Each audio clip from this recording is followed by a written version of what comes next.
Los griegos asistían a ceremonias religiosas celebradas en honor a sus dioses. Así lo acostumbraban en las ciudades que había regadas por los valles en la región del Ática. En la antigua Grecia, donde cada una de ellas tenía sus propios dioses, templos, dialecto, mitos y leyendas.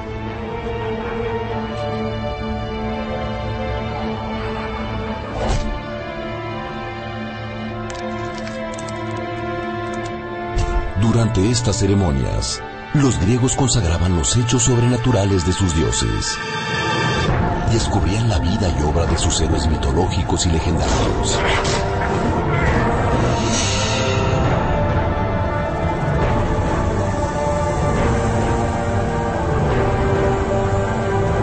Y al mismo tiempo, el significado de la vida y la muerte.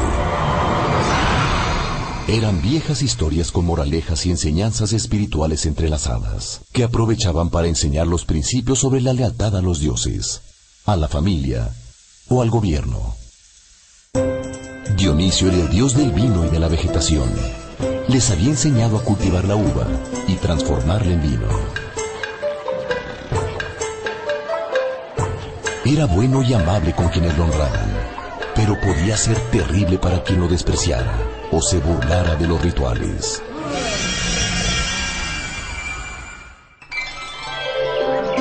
Dionisio moría cada invierno, pero renacía en la primavera. Para sus adeptos, este renacimiento acompañaba tanto la renovación de los frutos de la tierra, como de alguna manera, una posible resurrección. El festival más importante en Atenas era el de las grandes Dionisíacas, que duraba 5 días seguidos y se celebraba cada primavera y cada invierno. Estos rituales se llevaban a cabo antes de que existiera el teatro. En el año 534 antes de nuestra era, Pisístrato era el jefe de gobierno en la ciudad de Atenas. Él buscó la manera de que llegara más gente de los alrededores a celebrar las grandes Dionisíacas.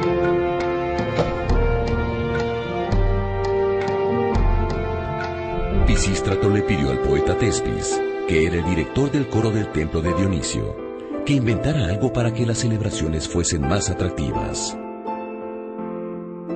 Durante los rituales cantaban y bailaban 12 hombres que formaban un coro. Y lo hacían con unas máscaras que les cubrían todo el rostro, adornadas con cuernos de cabras. Por eso, el público les llamaba tragedias, que viene del griego tragos, que quiere decir cuernos de cabra, y de odas, que quiere decir himnos. Es decir, se referían al coro que cantaba con máscaras y cuernos. A Tespis se le ocurrió salirse del coro y enfrentarlo, para preguntar, por ejemplo, ¿por qué ese año no había llovido lo suficiente? ¿Por qué Dionisio renacía?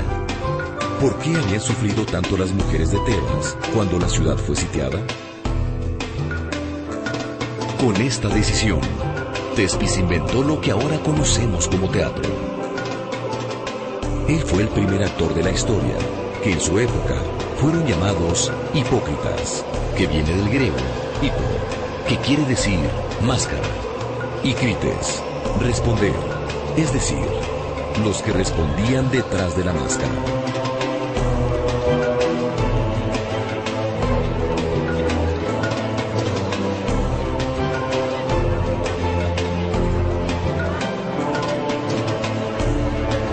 El enfrentamiento del hipócrita con el coro creaba un diálogo que le gustó mucho al público, pues con esto se creaba un mayor interés por las historias que se contaban.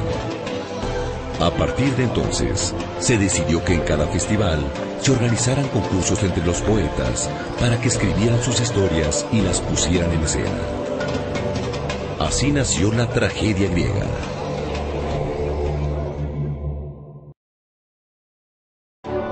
Tespis tuvo mucho éxito.